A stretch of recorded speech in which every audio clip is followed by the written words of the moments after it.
Hey, good morning, everybody. Welcome back. Can you all hear me? Yes. So welcome to day 3 of the inquiry session on landscape and visual impact for the proposed Earraghail renewable energy development. It's Thursday, the 7th of March. Again, I'm not going to repeat all of the introductory matters that I read through on Tuesday. They all still stand.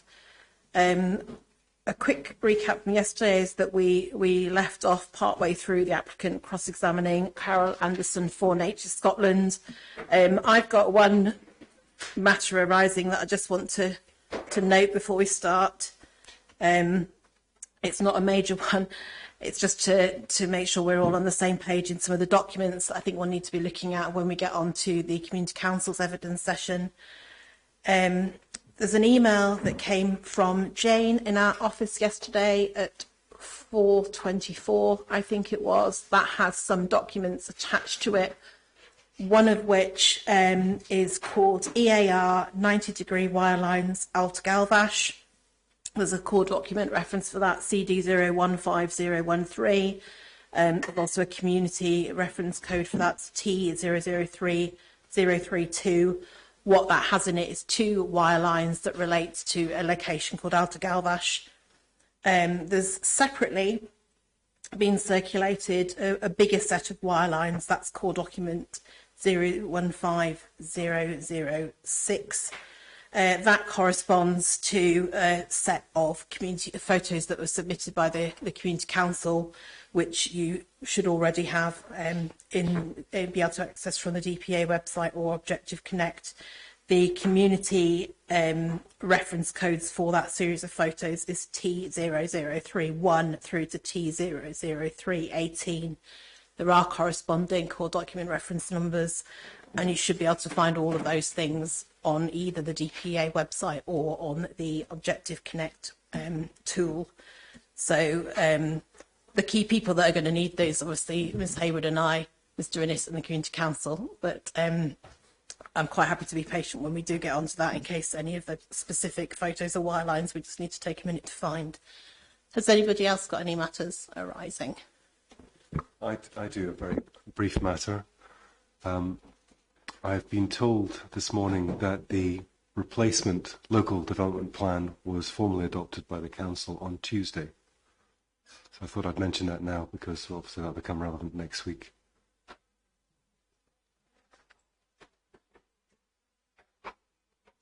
Okay, thank you. Thank you. Is there anything else? Okay.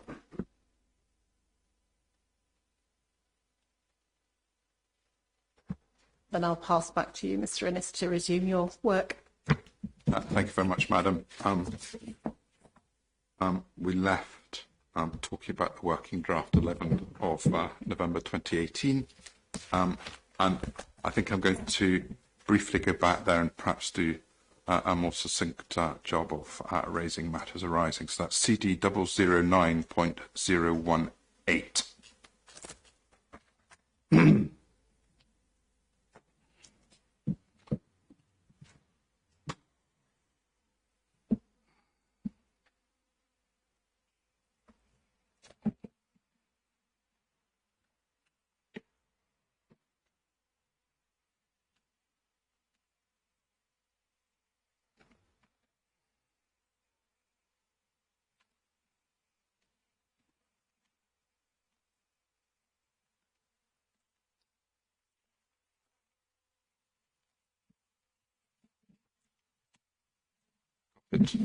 Yes, thank you.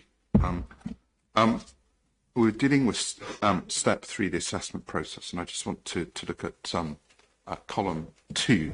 And we're dealing with, at this stage, a hypothetical situation rather than a real one, but we might well come back to the real one. But in terms of underpinning landscape characteristics, can I just take you to a scenario where the assessor, as well as doing this task, is also undertaking a landscape and visual impact assessment as part of an environmental impact assessment. Yes? Insofar as that process goes, I'm sure you'll be pretty familiar with it, but parties will essentially seek a scoping and opinion advice from consultees in preparing that material. Yes? Yes. And as part of that process, what might be included within that type of landscape and visual assessment will depend on the location of the development and the nature of the potential receptors impacted upon. Yes. And in the context of that type of assessment, a study area will be selected, and that study area tests for potential for both visual and landscape effects arising from the proposal. Yes.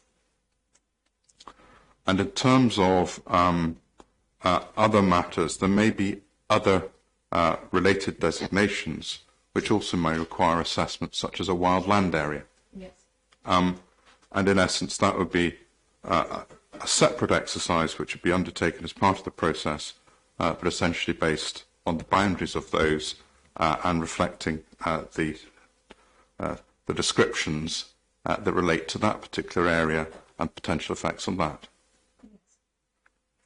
And it may also include designations. That would be a standard part of a landscape and visual impact assessment. What type of designations? Well, you'll be familiar with reading the landscape and visual impact assessment and environmental assessment, but it will usually have a section which deals with a range of designations if they're potentially relevant. The whole panoply of how you describe local landscape areas, we've still got other types of designation, but that type of designation, as well as national ones. Sorry, I wasn't. I was thinking that maybe you meant a range of designations in terms of cultural heritage as well as landscape and visual nature conservation. Right. Yeah. Okay. Yes. Yeah. Would it be fair to say that the assessor is, or the team are carrying out assessment, they're building up the information to enable them to undertake an assessment against the whole range of particular matters that might arise from a landscape and visual perspective. Yes. And to help them inform theirs, viewpoints will be selected and consulted upon to assist in that exercise. Yes, representative. Yes. And from that, as well as field work, assessments will be undertaken, which will help to inform the judgments that subsequently made in terms of visual impact, landscape impact, and indeed potential impact on wildland, or indeed undertaking an exercise in understanding the potential effects on a designation such as a national scenic area. They are, to some extent, they may well be related. Yes, they are. Interrelated. Yes. And would it be fair to say that in the context of this guidance, it is not prescriptive, it's setting out a methodology and approaches, and presumably it's up to the professional involved to work out how best to consider and evaluate these matters? Yes, it is guidance. And I think it's worth pointing out to the reporters that I haven't followed it slavishly. For example, I don't consider mitigation, and I've mentioned that in my inquiry report. And you can see that I haven't adopted the sort of tabular format that is shown in the appendices to that guidance report, but I've adapted it. Mm-hmm. And in terms of paragraph 3 of the guidance, do we see that the assessment can either be undertaken to be qualified landscape or planning professionals? Yes, I see that. Mm-hmm.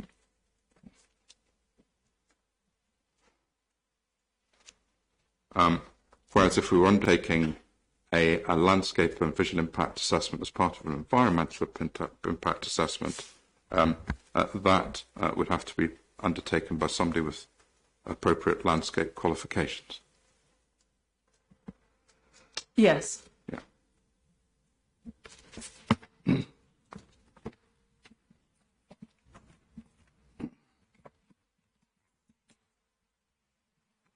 I'm just going to stop before we get too far in because we're still getting scratchy speakers. But yeah, if you remember to alternatively switch on and off, but I wonder if Mr. Innes, maybe we should try a different mic for him because it's when he's speaking I'm getting a lot of feedback.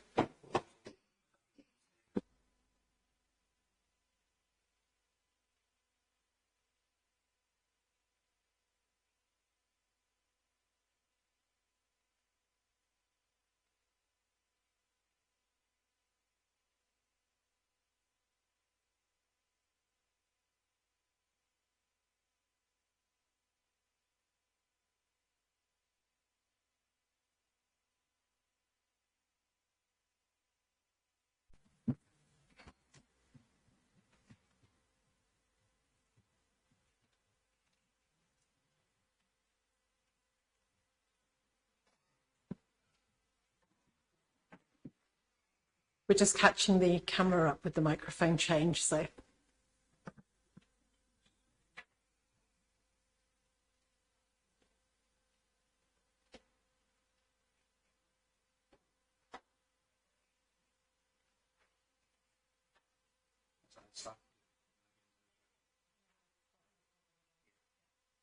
Okay, we can resume.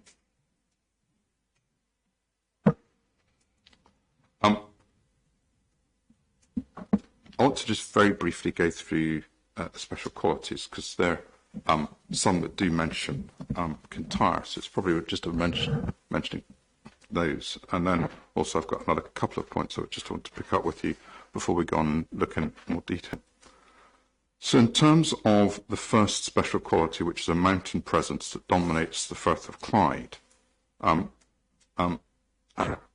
actually a reference to the mountain landscape of Arran and its effect and how it's perceived from outside. Is that correct? And in part of that, we see that in the further information, that the peaks of the NSA can be seen along the North Ayrshire coast, and from many places inland. It likewise dominates the views from the east coast of Kintyre Peninsula, and there are further imposing views from Bute. And that's one of the things that we've seen when we were dealing with other matters of evidence in relation to Kintyre, was that relationship, which I think you accept from Nature Scott's perspective. That's not one which you're taking issue with. Yeah. And then, in terms of that, the second part of it is the contrast between wild highland interior and the populated coastal strip. That's a descriptor of essentially a contrast. Again, you don't take issue with that.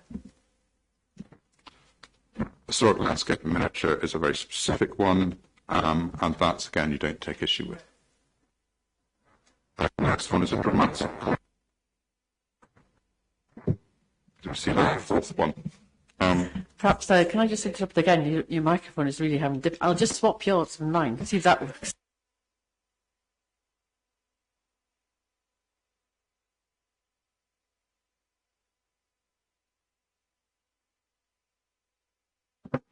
The fourth, yes, perhaps it's keep away from the mic.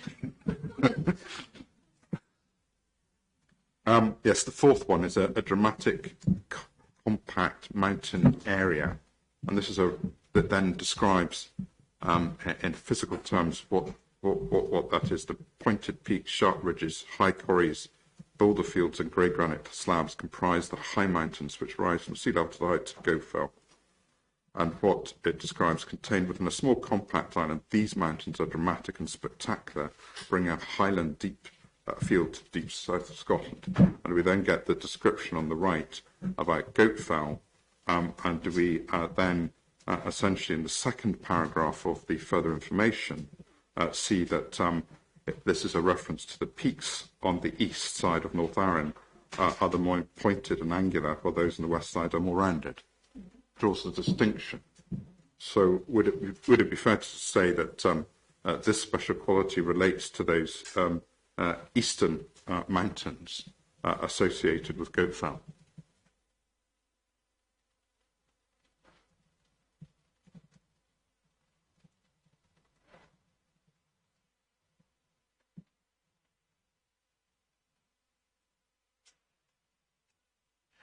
I think it's not entirely clear. I think it might relate to all of the mountains in the NSA. I think it does need a bit of interpretation. It does mention pointed peaks, sharp ridges, high corries. You do get high corries on the in the Western Hills, and boulder fields. It does specifically mention Goatfell. There are some qualities in there that do relate, however, to the Western Hills as well as the Eastern Hills. Again, that's a quality you don't take issue with. No. Thank you.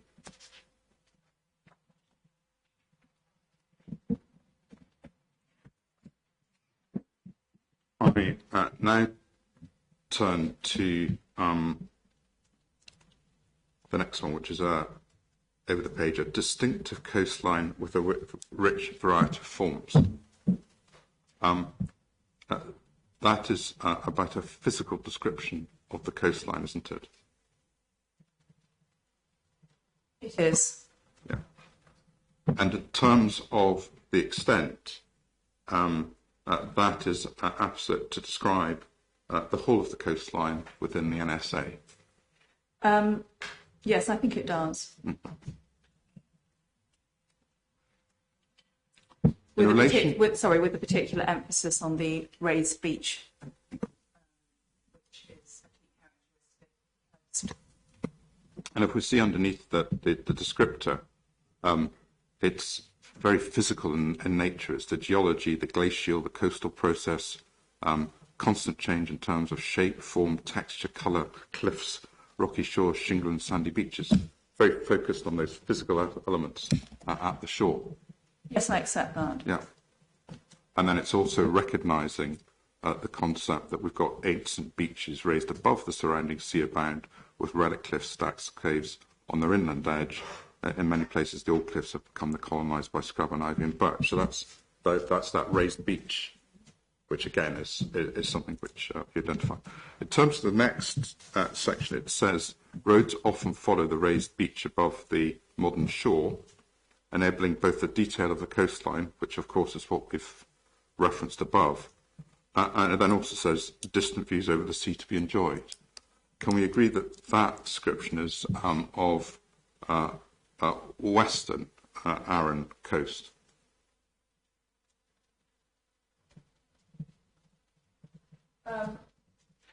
Well, that can also be applied to the eastern coast as well. But what we have here is a very particular description of the concept of a road above a modern shore, enabling both the detail of the coastline, i.e. you're on a road, you're able to look down, you see the detail of the coastline, and then you also have a view over sea. Yes, but the road is close to the coast on the east as well as the west. And over this, in terms of the views over the sea, there's no specific reference to any particular elements across the sea that are referenced there, are there? No. And in terms of the most important geological areas, again, you're happy that that's not at issue with us? No issue. No. And the final one is, well, next two, we don't have an issue with the Highland wildlife, but the next one is the exceptional area for outdoor recreation. Would it be fair to say that this probably is one which applies across the whole of the National Scenic Area? Yes. So what we have is certain parts of the special qualities are related to particular parts of the NSA, and some are general and cover potentially the whole of it. Yes. Yeah.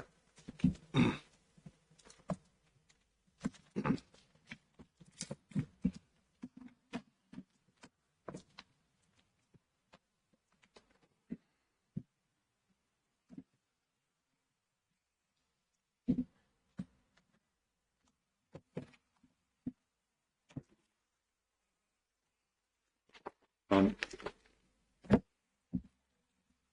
now going to come and do a bit of background, please, if I may. Keep this away. We'll go to CD 007.015.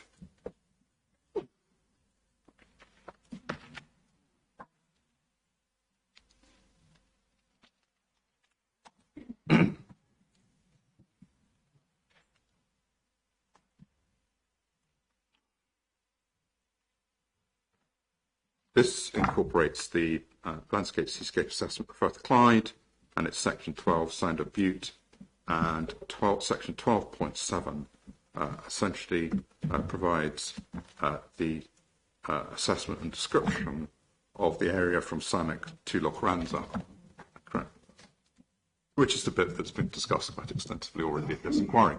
I've got a very simple question. Do you take issue with any of the matters set out in here?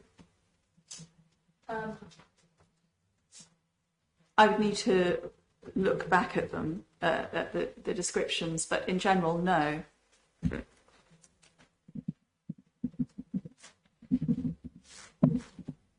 Thank you.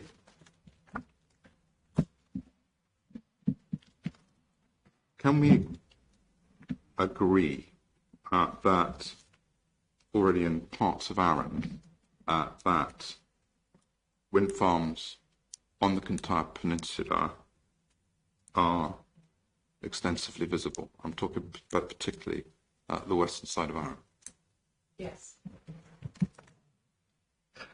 Insofar as if I travel the main routes, whether by cycling or car, if I drive out of Brodick and either turn left and go up the string road to north, which I think is the B880, is that correct? Got the same map. I'll check. But the string road is fine. Yes, I know which one that is. Yeah.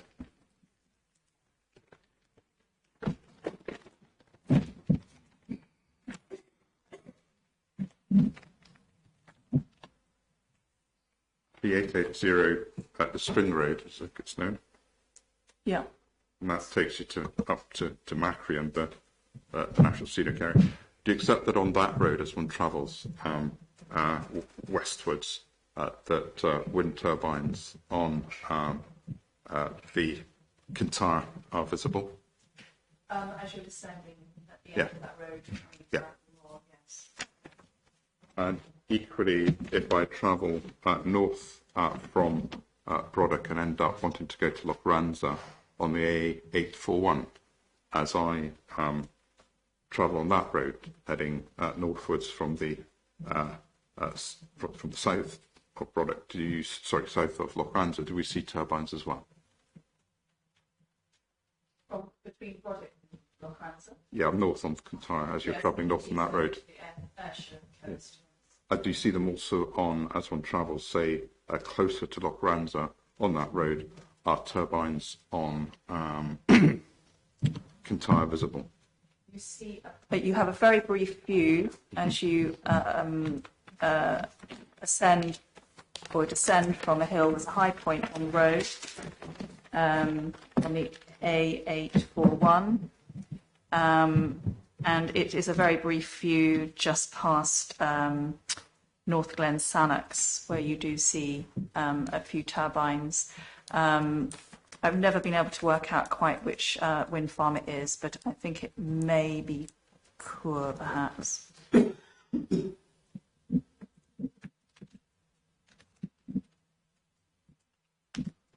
Now could I ask you to look at CD 9032, please?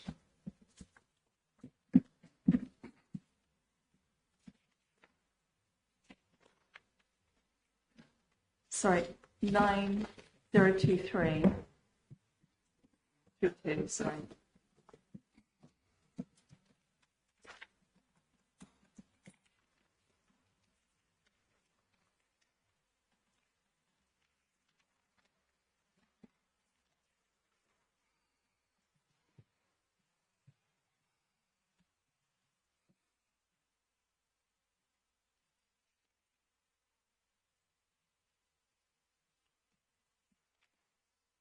You got that? And on the front of the map, we get front of that document, get a map of the wildland area as mapped.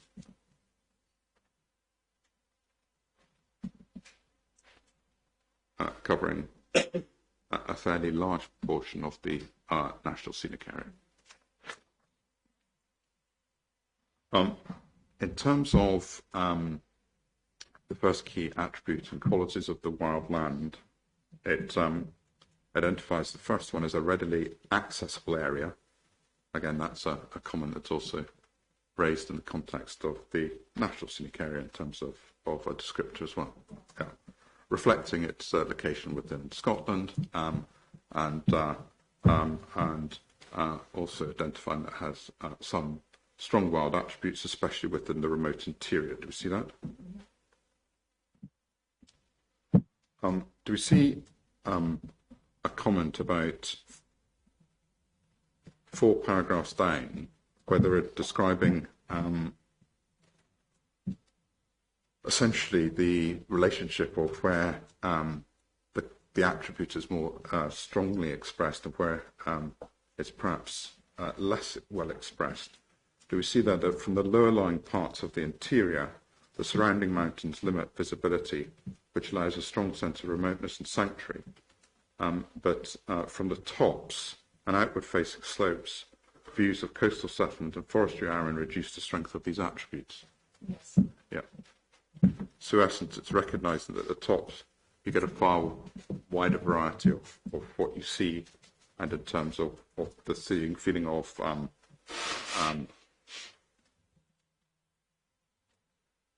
that remoteness is reduced at that with the peaks, because you can see context. Yeah. And in terms of the second attribute, which is the contrast and experience between the rugged east and the smoother, more remote west mountain ranges, do we see that the descriptor that there's a sharp contrast between the rugged eastern mountains, which it describes as including, do you see that?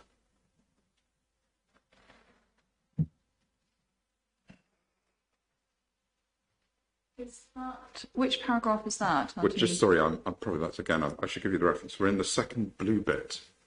That's for hard text, always easier to see, but there's each section's covered with a different heading within a different colour. Yes, but you see that a contrast and experience between the rugged east and the smoother and more remote west mountains.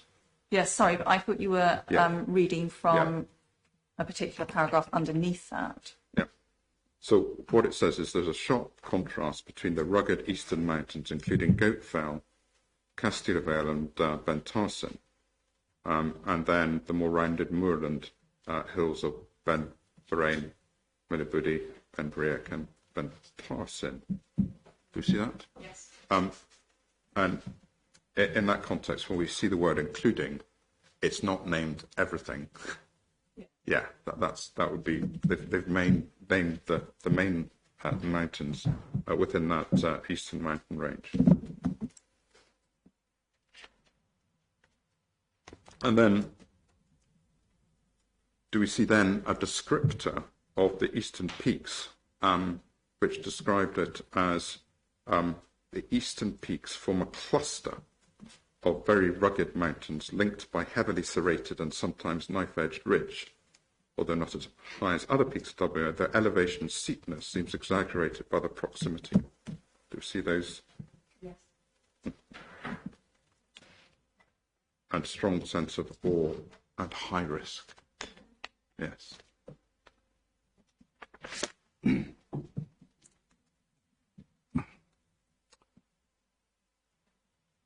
And do we see over the page, on page 4, by contrast, the hills to the west are less accessible and more rounded. They tend to be less popular with walkers or climbers seeking the challenge of the eastern mountains, and consequently provide a greater sense of remoteness and isolation. Yeah.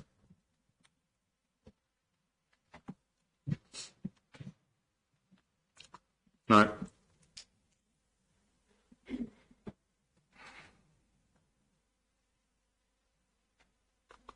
do we see that the wildland areas encircled by the two main roads that we've just described, which both define the margins and to allow ready access, do we see it then goes on to say that within the lower lying interior, the extent of the WLA is less clear, but from the tops, the views out to the east and the west across sea to the mainland emphasize its limits.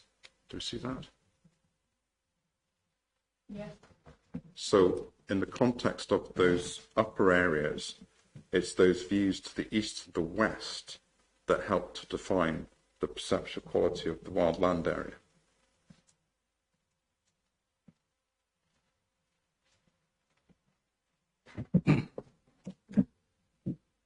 Yes, I think that needs a little bit of thought in terms of the interpretation of what is meant by defining the limits, but I think I understand that I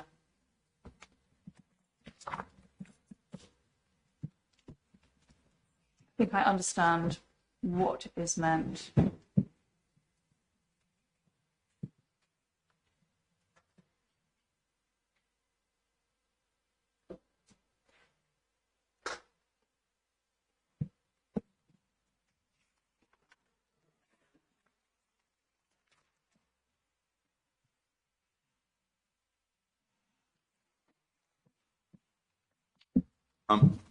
Could I now ask you to go to CD 909, please? No, yes I do, 909.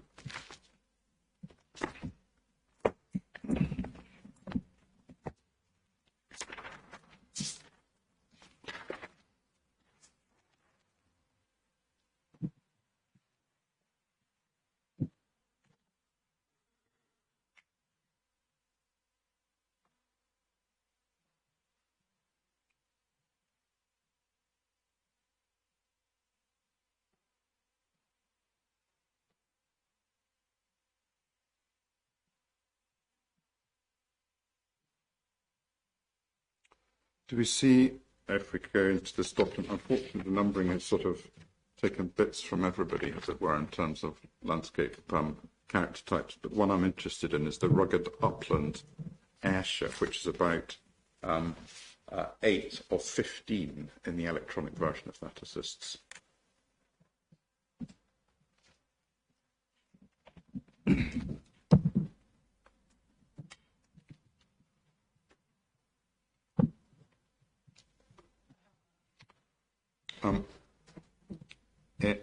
In terms of, this is the rugged upland that is the LCT that relates to the more upland areas within the National Scenic Area. Is that correct? Yeah. And it describes the northern part of Arran, where a vast granite intrusion has created one of the most dramatic mountain landscapes in the country. Do you see that? And then, in terms of the landscape character descriptions, what we see is on page 2, underneath the second paragraph there, the mountains of North Arran are the remains of the major granite intrusion, essentially bringing out to form the Highland boundary fault, and the hills can be subdivided into 2 groups, again, consistent. The first comprises the dramatic eastern peaks, including Goatfell, Kintyre Vale, Bentarson, which are linked by heavily serrated and knife-edged ridge. The second comprises the more rounded western summits of the Benbrain, Mullabuddy, Benbriac and Bentarson. And it then says the entire mountain range is specific glacial erosion. So in terms of, then describes the various plunging U-shaped valleys, and these are the descriptors of this northern mountain area, correct? Again, well, what we're finding is a uniformity and consistency in terms of the analysis of the distinction between the east and the west in terms of the mountains of North Arran. Is that correct? Yes, in terms of their character. Yeah. And can we say, when we go back to the special quality that you say is not affected, but when we read the descriptions, that it is a descriptor of the physical characteristics of the eastern peaks that is being reflected in that descriptor of the mountain range as the particular special quality. Going back to the SLQs. Yes. No, I don't accept that. I think it needs a degree of interpretation, the SLQ, that particular one, as most of the SLQs do. I don't think it is clear that it's just relating to the eastern peaks.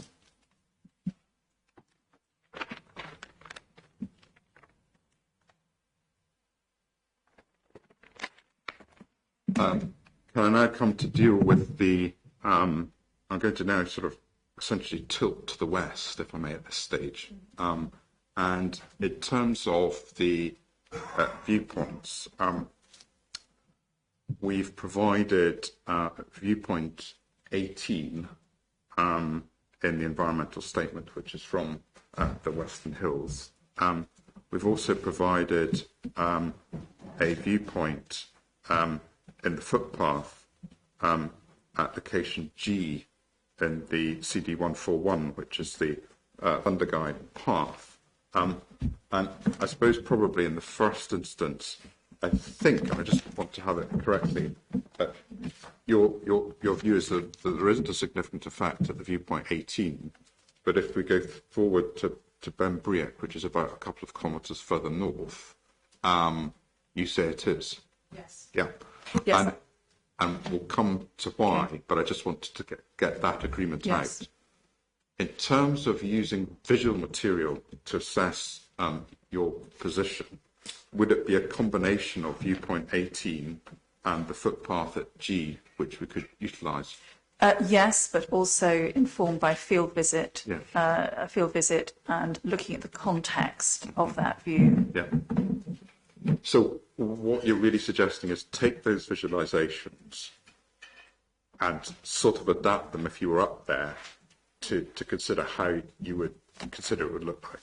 Well, it's the knowledge of the site. Yeah. It's the knowledge of how large the turbines are in relation to the landform, judging the location, looking at the context, all those factors informed by detailed field work.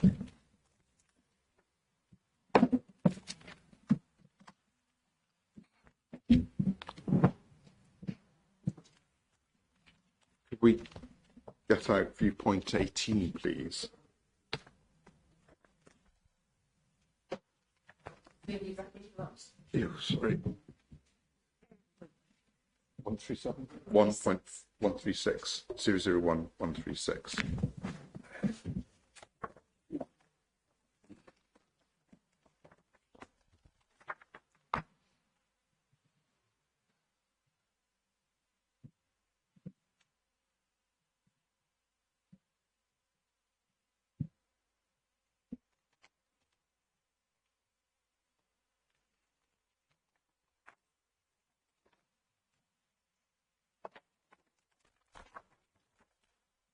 What I was going to just look at is the baseline visualization 18A, which is the wireline.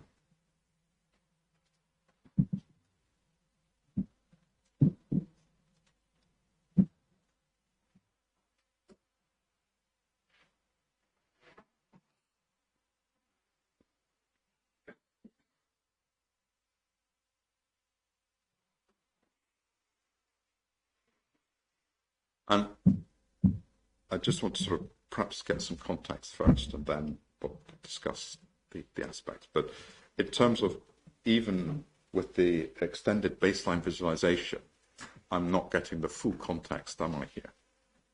It's cropped to the south and the north. In that particular frame, yes, Yeah. yes, it is. But so there will be further visibility Yes. south, and there's probably more limited visibility north, but further south.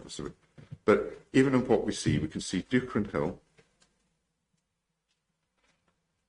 which is the southernmost array of turbines currently constructed. And in the context of Earraghail, which comes next, that's an application stage, and we've discussed that. That's not yet determined. But we see Cúr, and High Constellation is consented. Correct? And then, so essentially we get Dukerin Hill Gap, Cúr, High Constellation, possible Earraghail, and that was the bit where I think you said yesterday that Earraghail would slightly extend that cluster. So Dukerin Hill, Earraghail, Cúr, High Constellation cluster. And then we would have the air, well, we see Freesdale, Escart consented, Airy consented. In terms of looking at the distance, etc., it's really Escart that's going to be the one that's more prominent in this view if it's built. So it's significantly smaller turbines than some of the other. It's only 100-metre turbines that have been consented. And there's then a gap to an application site called Rowan. And then there's Old Durg, which is probably far enough away that whilst it's appearing on the wireline, that's not going to be as prominent in views. You can see it, but it's very distant. Yeah. And then you get Earraghail. Yeah. So within that, just spacing, there would be Duckran Hill, Cuanarak and High Constellation, Airy, Freesdale, Escart, and then possibly Rowan Gap, and then Gap and Earraghail. There is still that Gap position that's maintained by that establishment of development, wouldn't there? Yes, looking in terms of views from the NSA, but I think you're also referencing the capacity study in terms of the space and cluster, perhaps, the point that we were on. I'm just looking at it from this view. Actually. Okay, yeah. okay, that's fine. Yeah. That's fine. I thought you were just relating it to the Kintyre Peninsula, because Airy, of course, is not on the Kintyre Peninsula. No. It is actually very distant, Airy. Yeah. So, when you're looking at a wireline and it's in different colours, they do tend to jump out a bit more. And it is sunk down in a basin, which also limits the extent of the turbines that would be visible. Right. So we've got that pattern. Yeah. And in terms of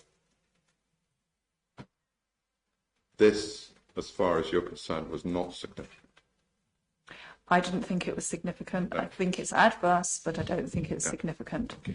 And I do explain in my inquiry report why. Okay.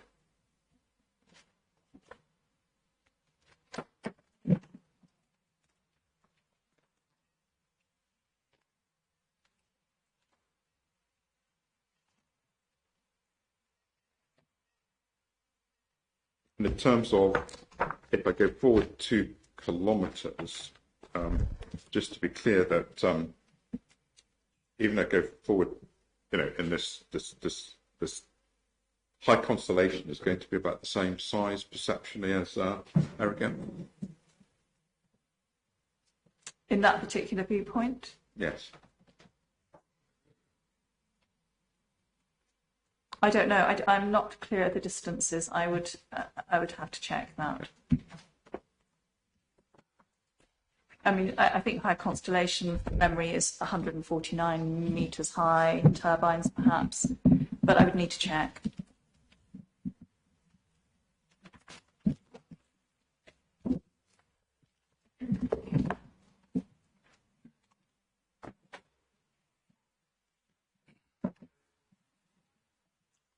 And if we stick to this general Western Hills area, if we perhaps look at CD 141, please.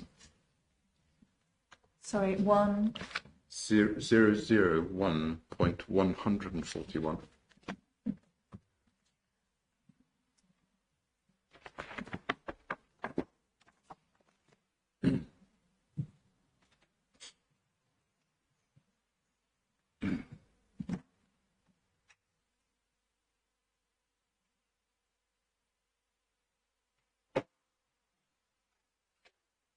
And we're looking at illustrative wireline GA.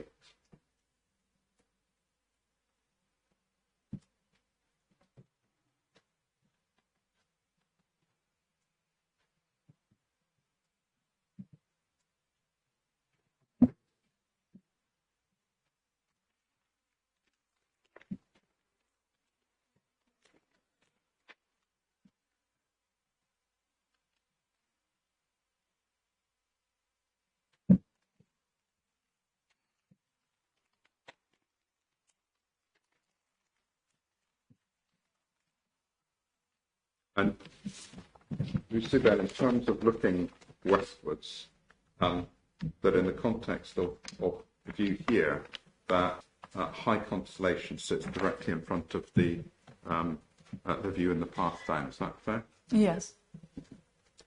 Roughly opposite.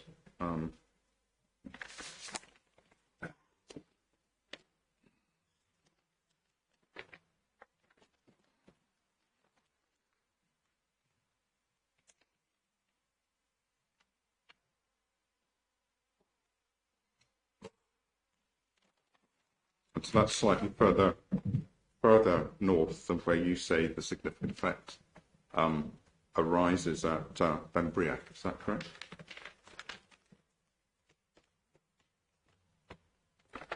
Sorry, what is further north? That Viewpoint, yes. oh yes, sorry, it is. Yeah. So this particular visualization, or not visualization, this particular wireline, Yes. that shows us that high constellation would be directly opposite western views. And essentially, in the next illustrative wireline, GB, we get the essentially the wireline in looking north. Yes. And there, in terms of, we have Escart, Freesdale, Round, possibly sitting the distance, but then Earraghail begins to appear on the right-hand side. You see that? Yes. Broadly equivalent in size to the high constellation turbines viewed from that location. I think that's a bit misleading. When you're actually out there in the field, when you're walking on that path, that view is actually more to the north-northwest. And when you're looking along Kintyre and then up to the Skipness headland, you do notice that the headland is much higher and the elevation of the Earraghail turbines are much higher, and that increases the prominence. So they're not necessarily comparable to high constellation turbines. And in terms of size, you're just saying in elevation there, it's on higher topography. It's higher topography, but I'd need to check the distances as well, because that comes into, that's a factor to consider. The turbines are higher in Earraghail. They're 180 metres as opposed to 149, but it is also the prominence of the site itself.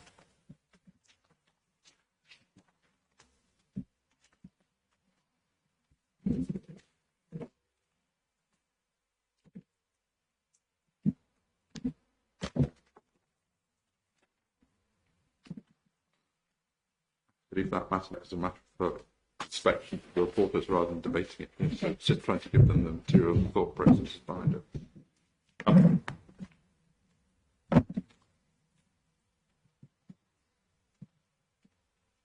Yeah, one last point actually. Earraghail is included in your northern mountains. Yes. And what we've seen is that if I do underlying character either from the wildland assessment or in respect of the underlying landscape character, that mountain is inextricably associated and linked with the Goatfell range, isn't it? Yes, it is. But as I explained in my evidence in chief yesterday, the sub-areas for assessment that I have defined were not principally identified because of landscape character. That is a different matter. That was one factor, but it was also about how people experience the landscape, the nature of views, and the degree of visibility. So there were lots of factors, or a number of factors taken into account in that division of sub-areas. And would you accept that the vast majority of the public and people associate that as a range that's collectively viewed together? Sorry, are you meaning all of the mountains on Arran? No, the eastern mountains. The eastern mountains. This one is associated with. And well, that depends on where you're standing, what your position is, your location. Actually, if you're on the Ardnamurchan Peninsula and out in the Sound of Bute, the western Sound of Bute, you're principally seeing the northern end of the island, so you're seeing the northern hills as I have defined them. And in terms of, I just want to go to the last of the visualizations, which is illustrative wire line H.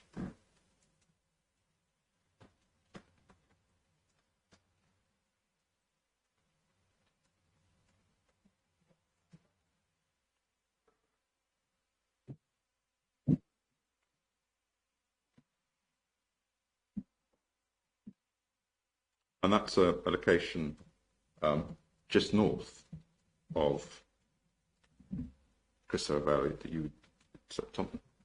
Yes. That's on the main route, the principal route up. Yes. So what we see there is that, again, as part of that experience, north of Crystal, you see effectively that you will see the turbines of the Kintyre Peninsula in views west.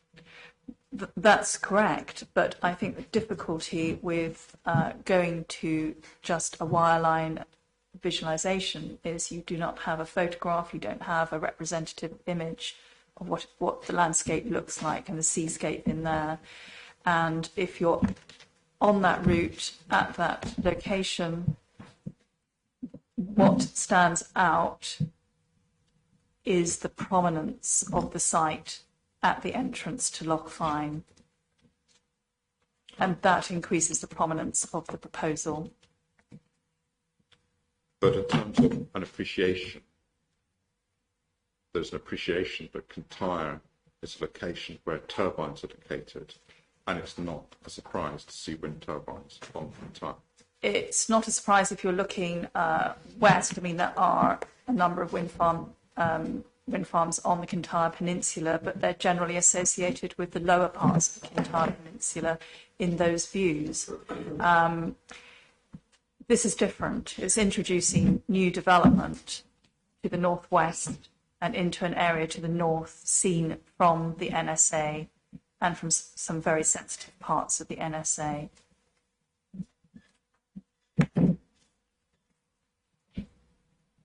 Thank you very much, Mr. Anderson. Thank you.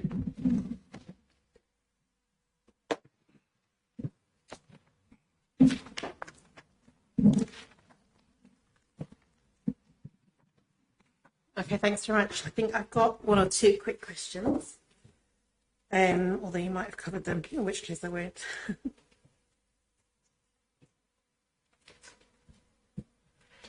I think one arises from the discussion that you just had this morning about the special landscape quality for the NSA, which is the one relating to it being exceptional area for outdoor recreation. There was a discussion and I think agreement that that was an applicable quality across the whole of the NSA. And my question is that, noting that, should we still be considering how that SLQ is experienced differently in the different parts of the NSA? Is that what you're doing with your analysis? Yes, it is. Yes, okay. It is.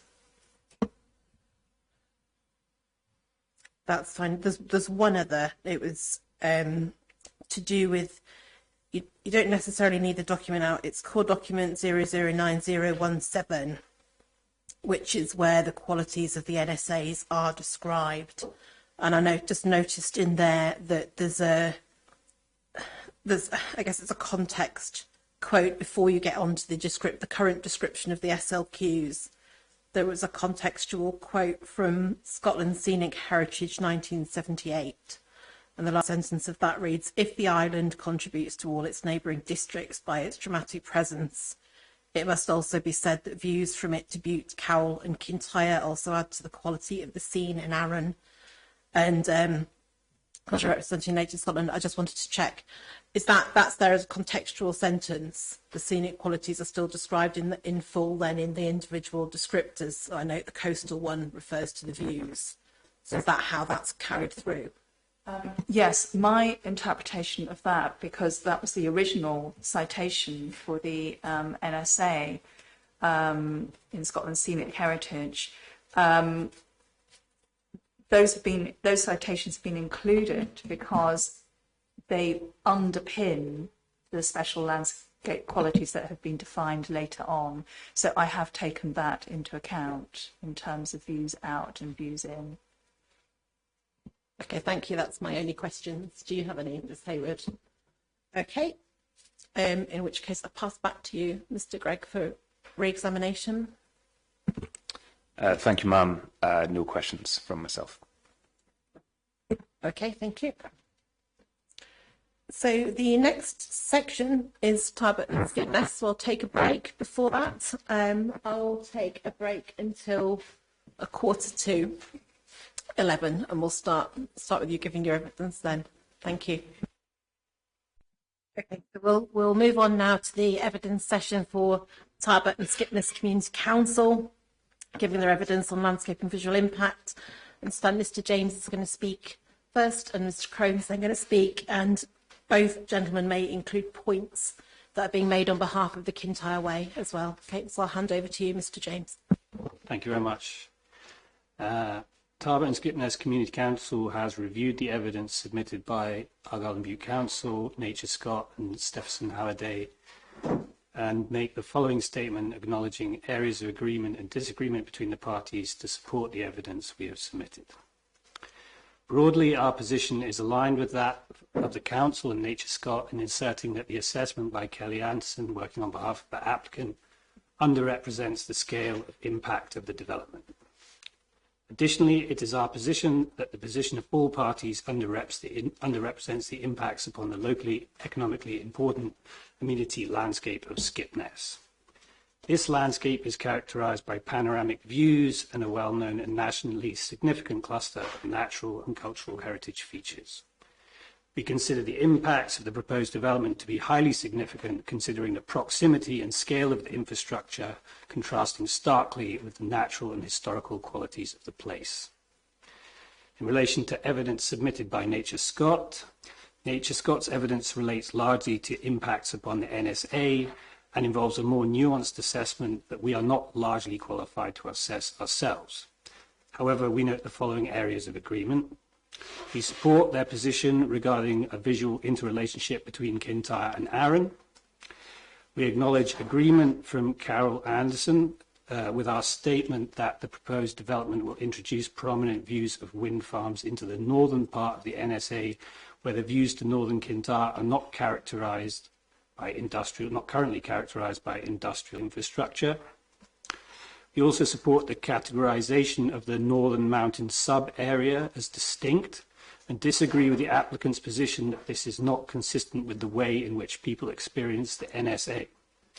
We add significant first-hand experience when we state that hill walkers regularly travel from Kintyre to Loch Ranza on a day trip to trek the Witch's Footsteps circular route and other trails in this sub-area. This is also true for users accommodated in North End lodgings within Arran. Impacts upon this sub-area and the North Coast sub-area would be highly significant. In relation to evidence submitted by the Council,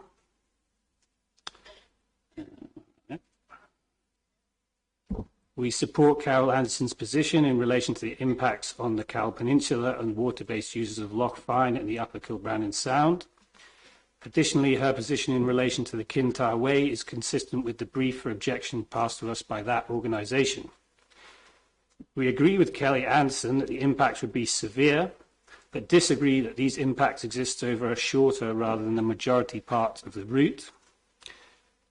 The negative impacts upon the two landscape character types of the host landscape of Kintyre, which we are principally here to represent the communities of, are also acknowledged, those being the upland forest moor mosaic and the rocky coastal mosaic. We note some inconsistency or error in the designation of the environmentally protected Tarbert to Skipness coast that clearly and distinctly displays the characteristics of a rocky coastal mosaic and is not upland forest moor.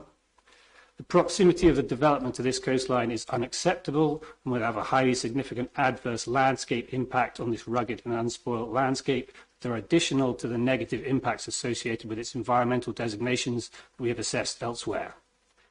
Conclusion, The far greater sensitivity of the northern part of Kintyre is apparent and irrefutable. The larger scale development proposed is incompatible with these features and will have pronounced adverse effects. The impacts on adjacent landscapes and seascapes are also greater from this more prominent headland and will have adverse effects to a considerable distance, including on landscapes of designated character, including the areas of panoramic quality and the North Arran NSA. The cumulative effects of wind farm development across Earraghail will be exacerbated by this prominent location that links different land masses in visual accord. That's my statement. Thank you very much. Mr. Crone. Thank you. Firstly, we disagree with the precognition statement of Kelly Anderson, CD 011.014. Her conclusions appear subjective.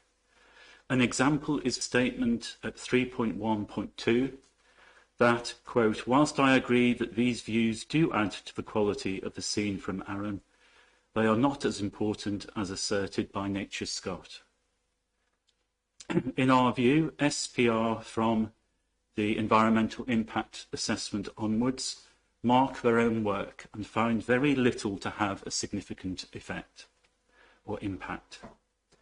The only places they acknowledge a significant impact are irrefutable. That is at the start of the Kintyre Way, where they cannot deny the visual at viewpoint 1, and in a small area on North Arran. This is a pattern repeated by SPR in many other areas, such as ecology.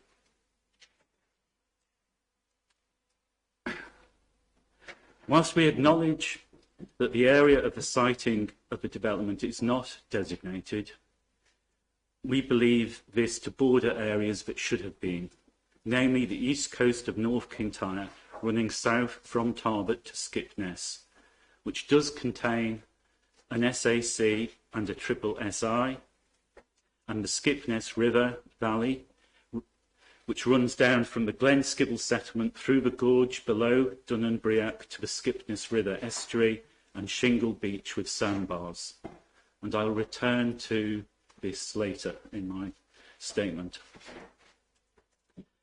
Further, we disagree with the statement at 4.1.6 that the significant visual impacts have been mitigated. Setback, in our view, is inadequate as hub views still occur.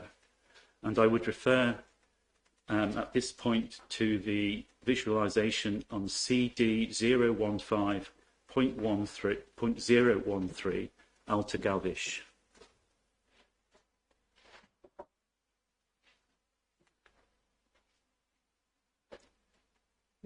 This is a view from the east coast, and the hub, the turbine is clearly visible, and the blades.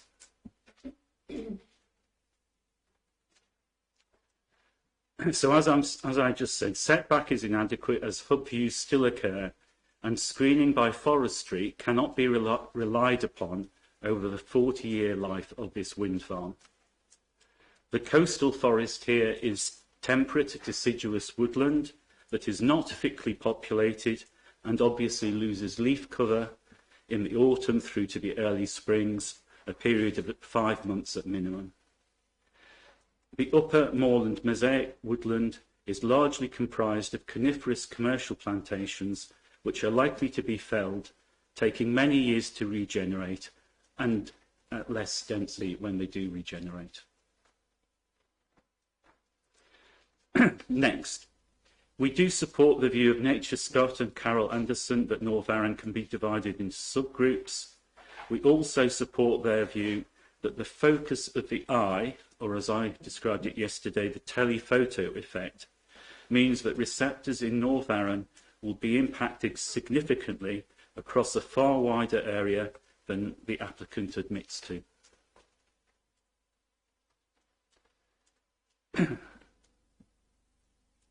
We strongly disagree that there is sufficient setback as claimed at 4.1.2.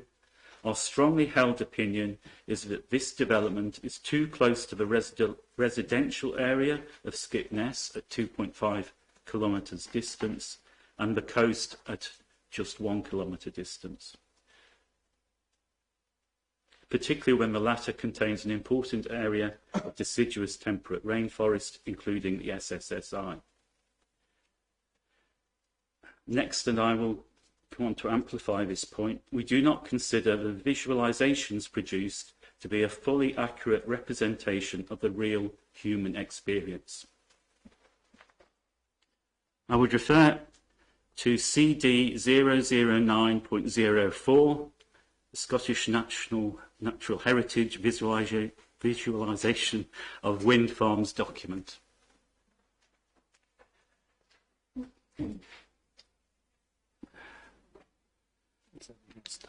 No. Okay.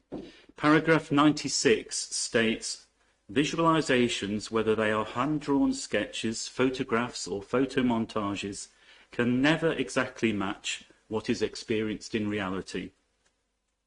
Paragraph 102 states, more importantly, experience has shown us that geometrically correct printed images viewed at a theoretical viewing distance do not necessarily portray the view as experienced by people in reality.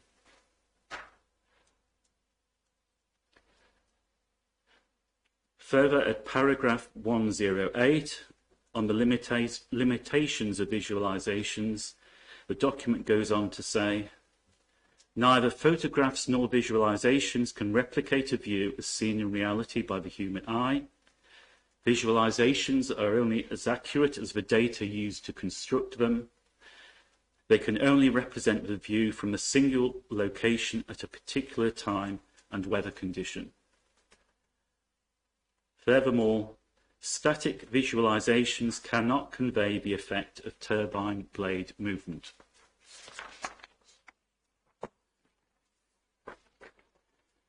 Paragraph 111. The key requirement is that the turbines are rendered with sufficient contrast against the backdrop, whether this is the sky or the landform. In our view, this is not the case with many of the visualisations produced for this report. In many cases, you can barely see the faint turbine blades against the bright sky. Paragraph 158. Photomontages are used to illustrate the likely view of a proposed development as it would be seen in a photograph, not as it would appear to the human eye in the field. Paragraph 160. Photomontages, their production will usually be of most value for views within 20 kilometres of a wind farm site for turbines up to 150 metres high to blade tip.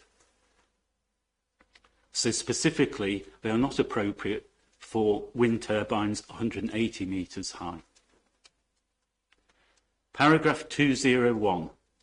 Wind turbines are intrinsically dynamic objects with large moving parts and variable orientation, so static images are in many ways a poor illustration. It further notes that if viewing the photomontage image on a screen, you should enlarge the image to the full screen height to get a more realistic view.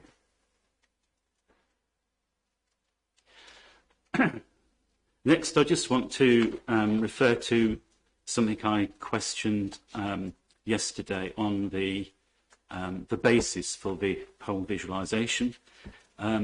It does not conform entirely with the Institute of Landscape Technical Guidance Note 06/19 introduced in September 2019 by the Landscape Institute. Notably, these visualisations are not using survey-verified photography, but I believe GPS, unless someone can correct me on that. When I have taken my photographs and referred to the locations, I have tried to replicate the photographs as near as possible using a tripod, a digital camera at 1.5 metres high. The main difference between a survey-verified photography visualisation and the visualisations here is precision.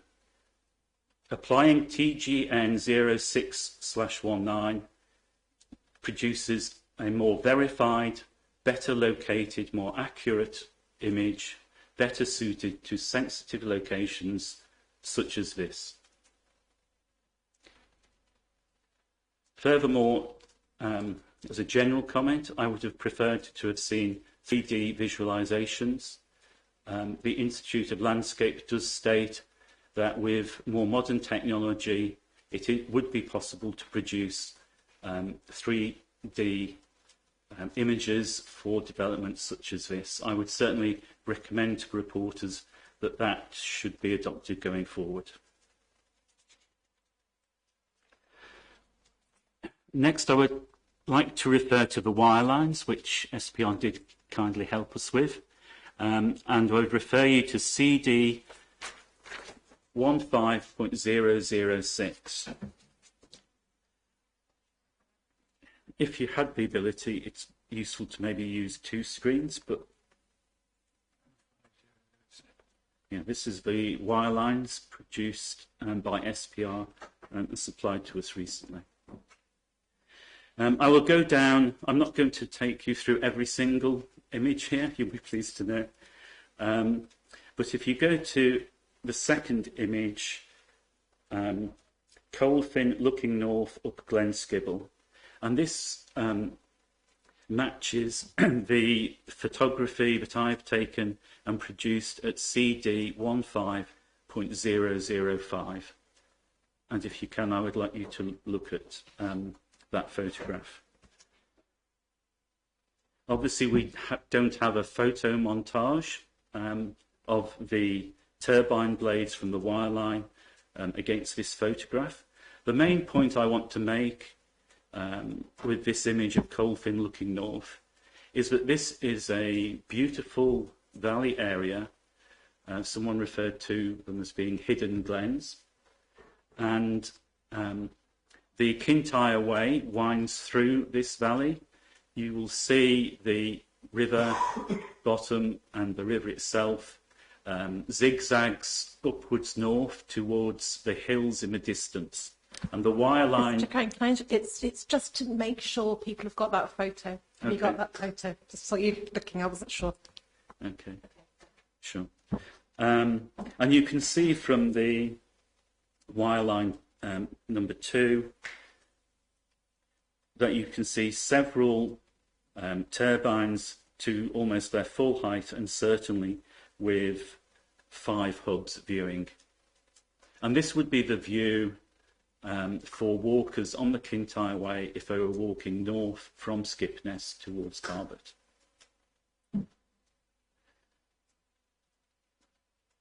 The next wireline is number 4, which I would refer you to, which is slightly further up the valley, actually at the settlement of Glen Skibble.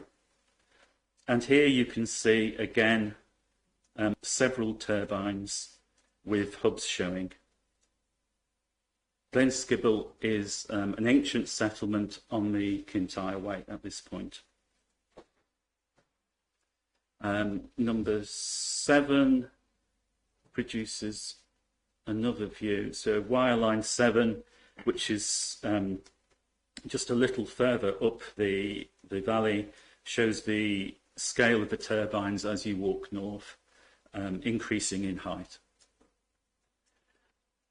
I haven't got a photo of that, although I did take one. I haven't loaded it. Next, if we move to the coast, if you go to wireline number 9, 15, this coincides with the point of the photograph CD 15.008.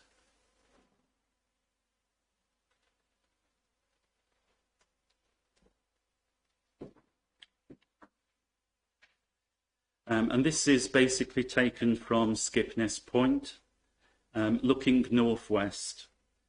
The point we are making here is that there was no visualization provided in the main pack from Skipness Point, and it is one of the areas where most visitors will actually go to. Most visitors will go to the castle, then to Kilbrannan Chapel, and then walk down onto the point. From the point, obviously south, you have views to Arran, and to the east, views to Bute. But if you look north, particularly northwest, then you are going to see 3 turbine blades, admittedly only at tip point. But I just wanted to make it clear that visitors to Skipness will have a perception of seeing turbines on several occasions, albeit distant at this point. 2.5 kilometres. Next, I would refer you to wireline number 11, which is the castle. And this coincides with photograph CD 15.009.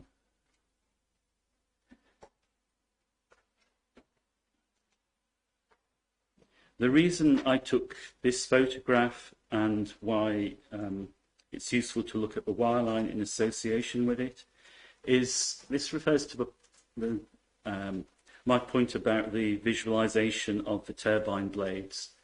Here, they may look quite small, and in the visualizations that have been supplied in the pack by SPR, you can hardly see them. In part, they're screened in the SPR visualizations by trees, which are deciduous. But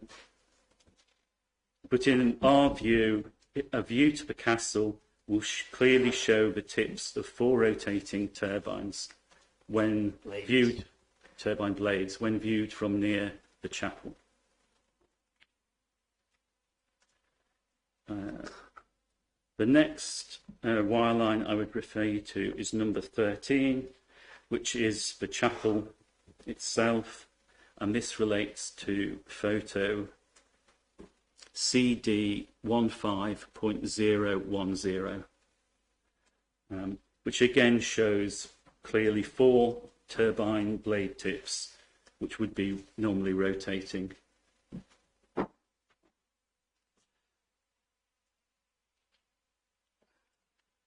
And finally, you'll be pleased to know, I refer you to the wireline view 15, which is Skipness Village looking north.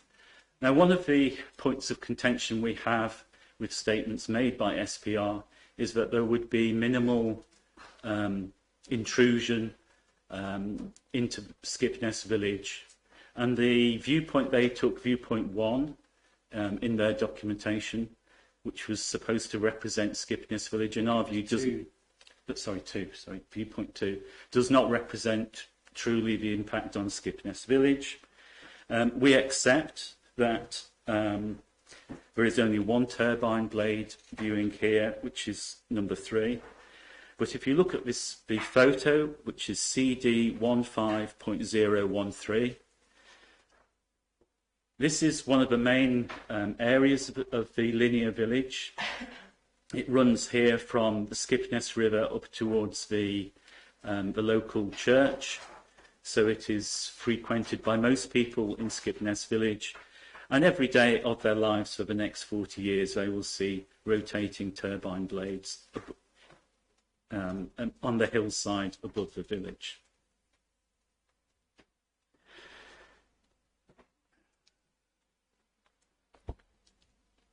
And that's all I wanted to refer to in terms of wirelines and photos.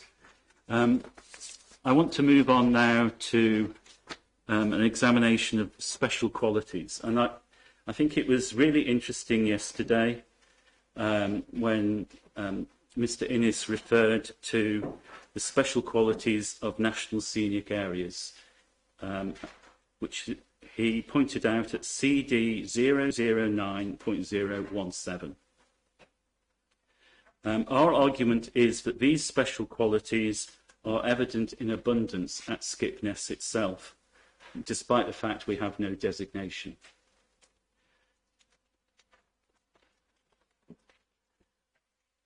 There are 9 characteristics listed in that document, and I will run briefly through some of those. But in essence, 8 of these 9 characteristics of a national scenic area are evident at Skipness. Firstly, landform and geomorphology. The rock strata just south of Skipness along the coast are spectacular, as anyone would agree. I studied geomorphology myself as a student. Number 2 was land use, and I'm not arguing that that specific special quality exists here, although it may. Number 3 is settlement.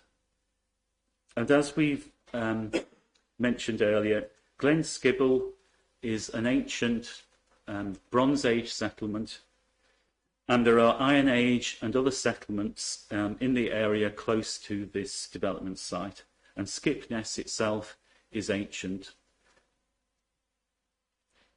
Number 4 of the special qualities listed is authenticity, a sense of place. And yes, I think anyone visiting Skipness would agree that it is unique in its location and its views. It attracts many visitors from not just around the country, but from around the world to visit it.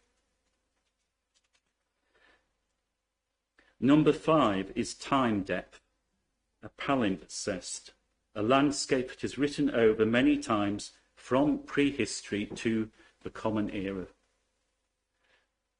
We have evidence of that, and I've produced it in another document on archaeology and cultural heritage, CD 017.002.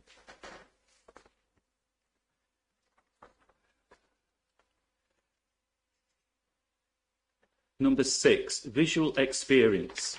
The contrast between the upland area, the gorges and the beaches, with longshore drift producing moving sandbanks and shingle beaches.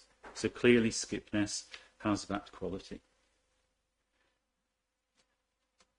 Next, an emotional response to remoteness, complexity and scenery. We would argue Skipness has that quality. The next special quality is wildlife. If you visit Skipness at various times of the year, depending on the season, you will see great northern divers, many species of shorebird. You will see diving northern gannets in the bay. You will see passing overhead occasionally golden and sea eagles, and you will regularly see otters and dolphins. So I would argue that it has that special quality. And finally, cultural and historical associations. Many notable families have occupied Skipness Castle. The Donnells, the Campbells, the Frasers, and latterly the Grahams. Angus Graham has written a very detailed description of the history of Skipness and of those families, if anyone wants to read it. So we argue 8 of these 9 characteristics apply to Skipness, and we are surprised it does not have any designation by the local authority. And in that point, we are disappointed from Earraghail and Bute Council's perspective. Referring back to the document, in particular, I was pleasantly surprised to see the following at page 16. So this is CD 009.017 still. And if you permit me, I will read out a couple of paragraphs which I believe apply to Skipness. So this is text, page 10, electronic, I think it's page 16. And near the bottom of that page, there are 2 paragraphs which starts abandoned features. So I will read through. Abandoned features such as farmsteads, shielings, field systems and defensive structures are reminders of earlier times when the landscapes were more populated and eloquently evoke the historic events that changed this situation. These relic landscapes can be complex and multi-period, often including prehistoric elements, and contribute to the understanding of the human forces that have helped shape the landscape. Well, I believe that fully applies to Skipness. The next paragraph. This archaeological evidence is of great cultural significance because it relates to areas or periods for which there are no written records and is therefore of fundamental value in understanding the development of the current landscape. The historic environment makes a special contribution to the landscape of these NSAs, which it's referring to, through the story it tells of past history, through providing a human scale to the dramatic natural environment, and through vividly demonstrating the tenacity and strength of the human spirit in the face of difficult circumstances. This evidence of historic land use is consequently an important quality of the landscape of many NSAs. We see a great deal of archaeological and historic evidence near Skipness and in the area surrounding this development site. For example, there were in Mesolithic times, there is evidence of platforms along the coast. In Neolithic times, we have rock art, and I would refer you there to the image figure 1 on CD 017.002, my submission on archaeology and cultural heritage. Figure 1 clearly shows cup and ring marks in North Kintyre. The numbers at the bottom right-hand side relate to how many marks there are at each site. And you will see from this map that the Glen Rhysdale and Glen Skibble valleys and the area just north of Skipness in particular exhibits many Neolithic rock art sites. So from Neolithic ages through the Bronze Age, when Glen Skibble was probably founded, and the Iron Age, where there are other sites in the locality, through to the current Common Era, there is evidence of settlement and prehistory in this area. So this area has been settled continuously over thousands of years, followed in prehistory by the formation of medieval fortresses in the early medieval period in the 13th century. So basically, Skipness Castle and Kilbrannan Chapel were initially built, probably in timber with some stone, in the 1200s, and have been added to subsequently over many years, culminating in the large tower in the 18th century. All of this relates to a theme which we see repeating, and it is the setting of the visual views that is vital to their interpretation. Whether that is a piece of art, and there are several artists who have painted the area around Kilbrannan Sound, some of them displayed in Scottish National Galleries, or simply the views from Kintyre and Arran at the north, which reinforce the special quality of the place which we believe exists here. This is part of the crown of which Arran is the jewel, and thanks to Carol for mentioning that. So in summary, we believe with this development we would be overdeveloping the Kintyre Peninsula to the detriment of both the natural environment and the health and well-being of its residents who come here to have quiet enjoyment and have recreation away from the busy world. That's all I would like to say on behalf of the Community Council. Very briefly, Kintyre Way have submitted their objection. I'm not going to go through all of that, but I would just want to mention or highlight a few points from their objection on their behalf. In the past, the Kintyre Way trustees have not objected to any wind farm development. This is the first wind farm development that they had raised an objection to. They consider this development to be unreasonable and inappropriate for the following reasons, and I won't go through them all, but basically that very large typology wind turbines will blatantly intrude on the natural landscapes here. This is the first section of the Kintyre Way, and it offers some of the best landscape views in Kintyre. Being the first section, it provides the initial impression of the walk and is likely to discourage walkers from continuing. The Kintyre Way was created to provide a long-term boost to the local economy by attracting a wide range of visitors. We believe this development would discourage visitors from the area.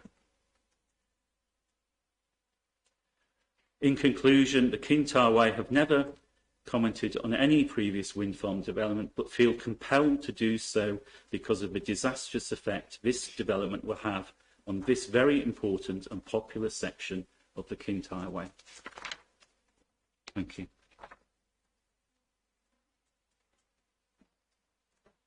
Okay, thank you very much to both of you for that. I'm going to ask the council whether you have any questions of clarification on what you've heard. Nothing from me. Thank you very much. And the same question for Nature Scott? Nothing from you. Thanks, ma'am. Mr. Innes, you can cross-examine if you would like to. I've just got two very brief points I want to make, and they're certainly not lengthy ones. Can I ask Mr. James, first of all, one question?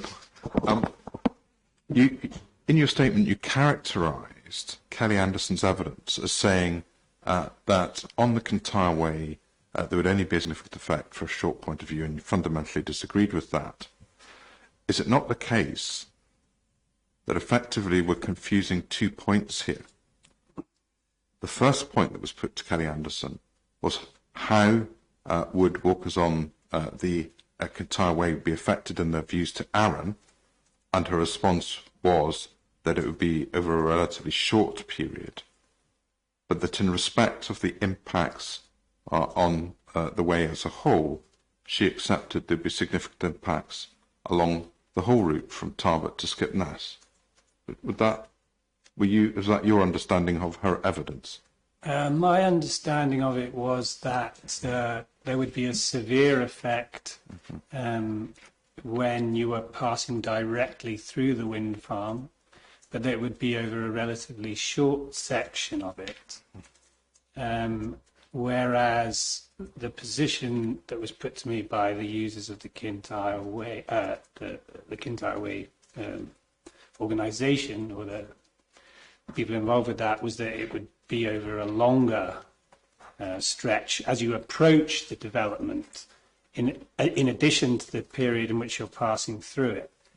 I think, of course it is walked in both directions, so it's going to work both way round, but they had an emphasis on that with the view of Arran in the foreground. So I just noted that Kelly had acknowledged that it was severe, and I thought that I should look for an area of agreement. And we agree that it is severe, we think that it affects a major part of the route. And as we've stated previously, this is the last peninsula crossing stretch, so that's even more significant. And I would put that in the context of the concern broadly about the wholesale industrialisation of the peninsula. As we stated in our initial objection, some wild land must remain, and decisions have to be made, important decisions where those areas are, because we acknowledge that we're in a position for heavy industrialisation of wind farm. It's already well underway. Some areas have to remain for the local economy and the local user, and there's a significant consensus, I feel, with the people in this room that the northern section should be one of those. And if I could ask Mr. Crone one question as well. There are more points of clarification. You read out a list of where you thought Kelly Anderson had found significant effects. Have you reviewed the whole of the environmental statement where a whole range of effects that you didn't read out have been found to be significant as well. Can you clarify what you mean, the whole of the environmental statement? Well, in terms of the environmental statement, Chapter 7 incorporates a landscape and visual impact assessment. And whilst at this inquiry we've focused on various areas because there may be disagreement, within that document there's a whole series of acknowledgements where significant effects have occurred. Have you read that document? Because it extends a lot further than the readout that you just made. Yes. I have read that document a little while ago. I've read lots of documents and preparing for this inquiry. I think it's fair to say I focused on a few specific statements that we disagree with. And so my comment, whilst we might disagree with Kelly Anderson's comments and specifics, we do feel, a point I tried to make was that not just in the visual area, but that the applicant has downplayed the significance of the impact of this development in many areas, including ecology, which we're not talking about today, and the cultural heritage. We were disappointed, for example, that West of Scotland Archaeology and Earraghail and Butte did not raise more objection on that. Historic Environment Scotland. And Historic Environment Scotland. But so basically, my comments are trying to make a general point that we think SPR has downplayed the impact in many areas, including the visual impact. And as you point out, a number of consultees have agreed with the assessments that have been undertaken. Yes, but we are not agreeing with the other consultees. Certainly we're not agreeing with Earraghail and Butte and West of Scotland Archaeology Service on the impact on culture and environment, and we're not agreeing. Yeah, and you don't have to answer questions about topics other than landscape and visual impact today, and you'll have a chance to talk about those next week. So I think it's specifically about just the landscape and visual impact assessment and findings that we need to worry about today. Yeah, and I would make a comment to say that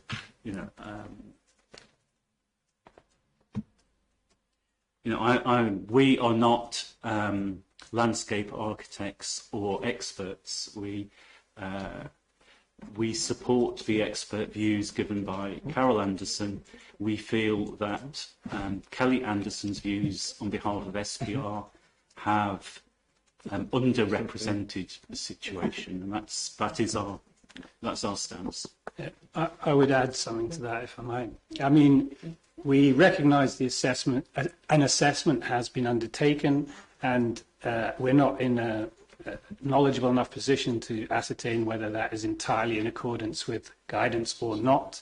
So we're not making a judgment on that. An assessment has been undertaken. There are areas of the methodology of that assessment that we have criticised in our written statements and so forth, and we disagree strongly with the conclusions. That is our principal position, that they underrepresent the magnitude of effect when taken in the context of the landscape, the host landscape immediately surrounding the site or close to it. And we also believe that it's underrepresented in a number of the longer and medium range views as well. And that was my point, if I could just add another comment, with the visualisations and the photos that we took. We looked at the visualisations produced, and we felt they did not conform with our view of how the scale of that wind farm will have on the local community and on the views. And when you look at those visualisations, that's why I referred to the Institute of Landscape reference as well, that in many instances you could barely see the blades on those visualisations. When I produced the Zoom on Appendix 5 for our hearing statement, which we'll look at in maybe more detail next week, I did darken the skies, and I was reading through the guidance, the Scottish Natural Heritage Guidance document last night, And that doesn't really... I mean, basically what that says is you can't alter the photographs, and so I understand that. From a technical point of view, SPR were not allowed to interfere with the photography in any way. The point I'm making is that underrepresents the impact, and which I did on the photographs that we've inserted in our hearing statement at Appendix 5 and 6, I have darkened the sky slightly to make the turbines a little whiter, to stand out, whereas the visualizations that many people saw, so we had these documents and photo montages in Skipness Village Hall, and the review probably in Tarbert as well.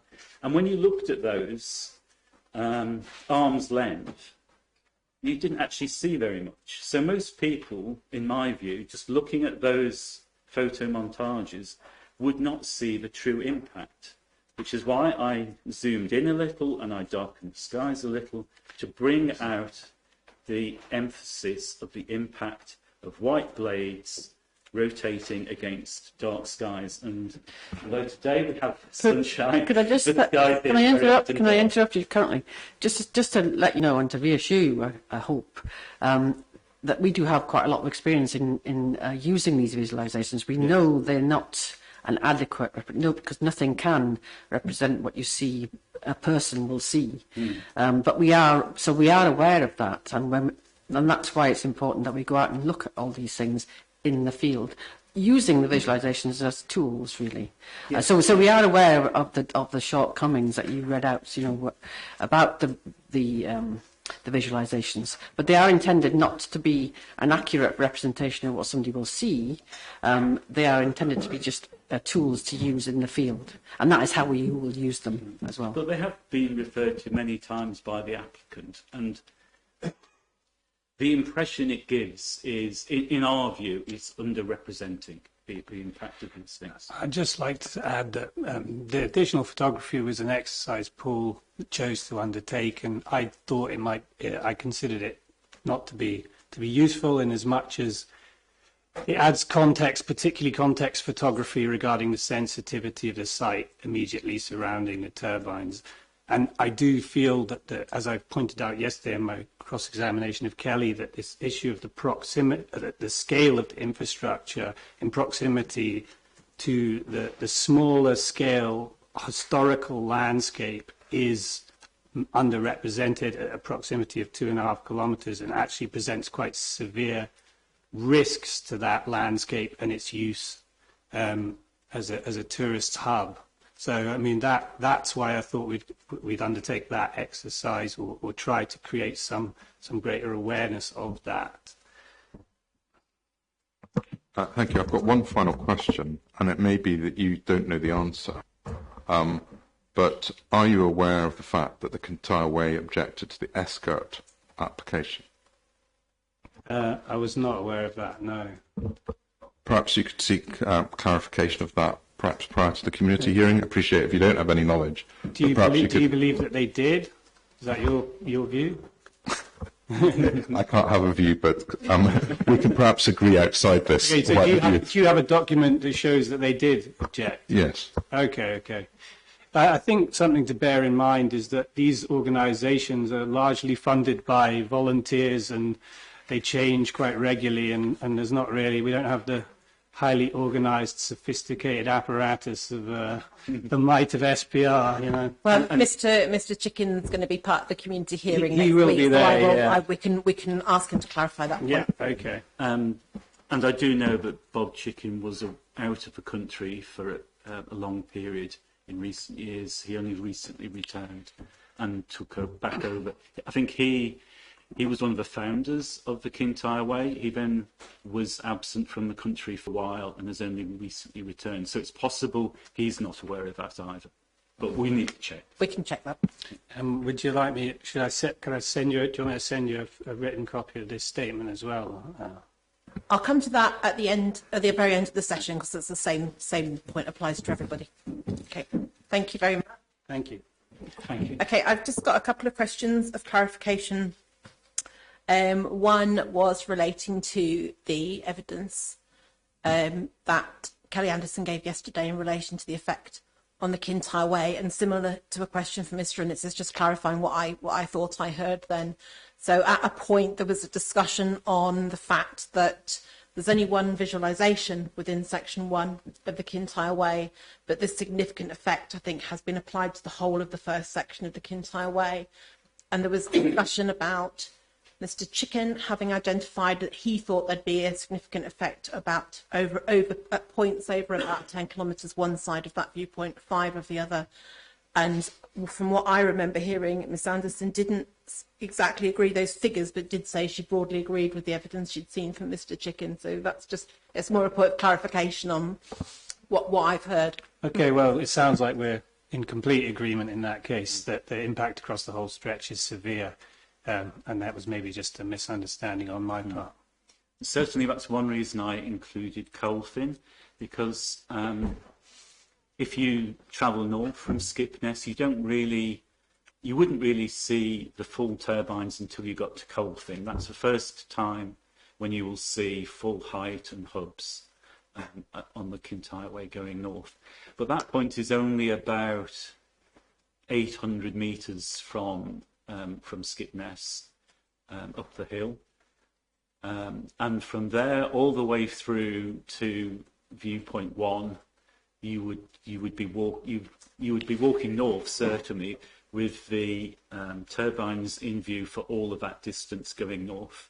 Coming south, admittedly, and one of the wire lines which I didn't refer to clearly shows, obviously, once you're through that field of turbines looking south to Arran, then you don't see turbines as you walk south. So it'll be a much shorter period. But once you go across the hill from Tarbert and reach the top viewpoint, then you will see the field. So I think the point Bob Chicken was making, you'll have a severe impact for several kilometres before you reach the field.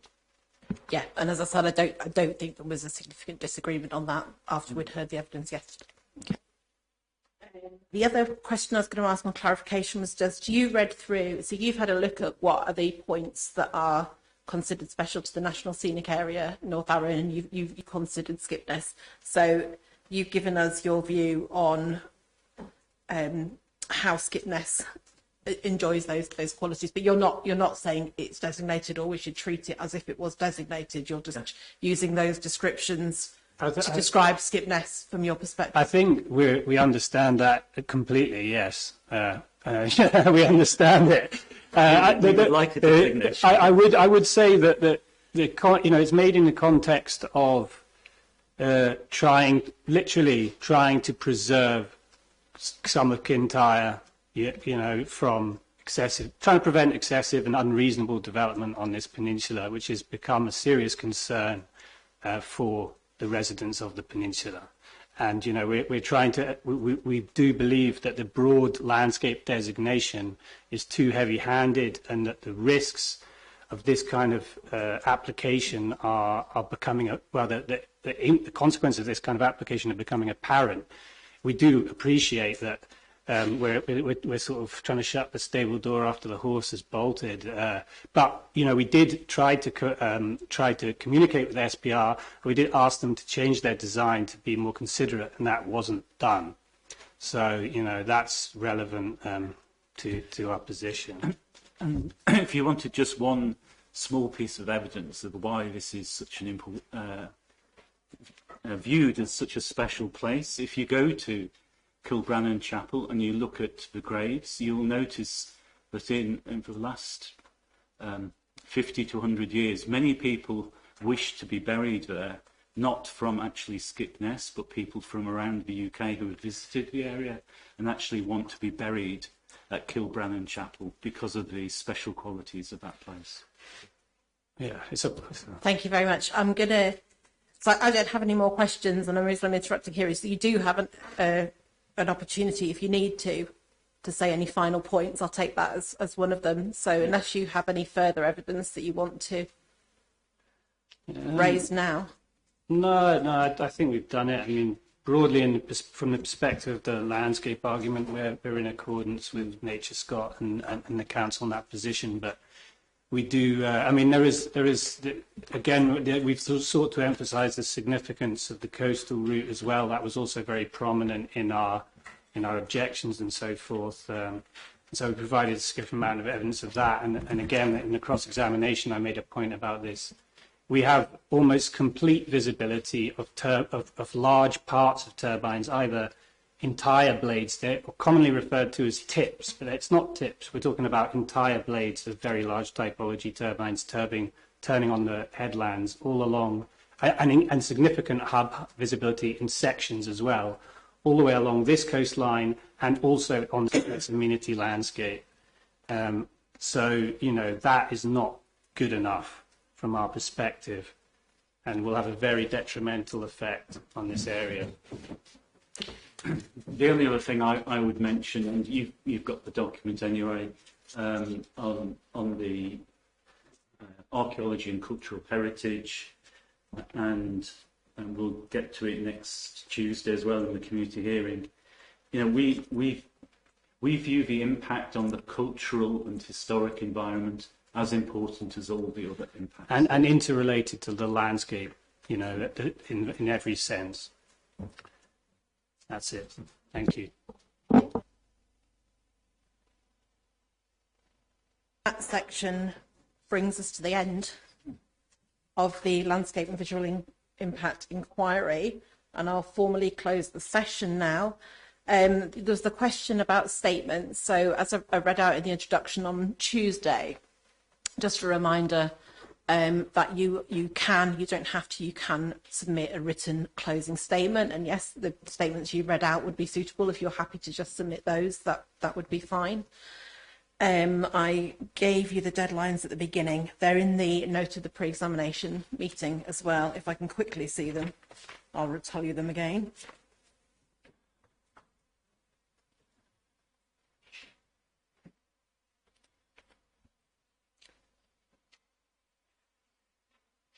I can't quickly see them. They're in the first week or two of April. Parties submit theirs first, and the applicant has a bit of additional time. But they are in the PEM note. And if the closing statement, you mean? Your closing statement, yeah. Which you were saying. What's the date? It's early April, is it? I just thought I can't find it. Sorry, I shouldn't be asked. But it's in the note of the pre-examination meeting. It's not changed from that. Well, I made a note when you spoke at the start of the inquiry. It's the 5th of April, most parties, the 14th of April for us. That sounds right.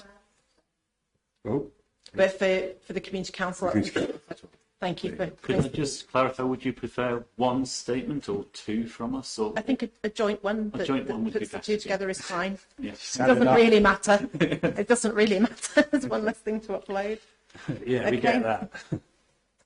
Okay, so the next session for the inquiry is the community hearing session. That's in the same venue next Tuesday, 6 p.m. till 8:30 p.m.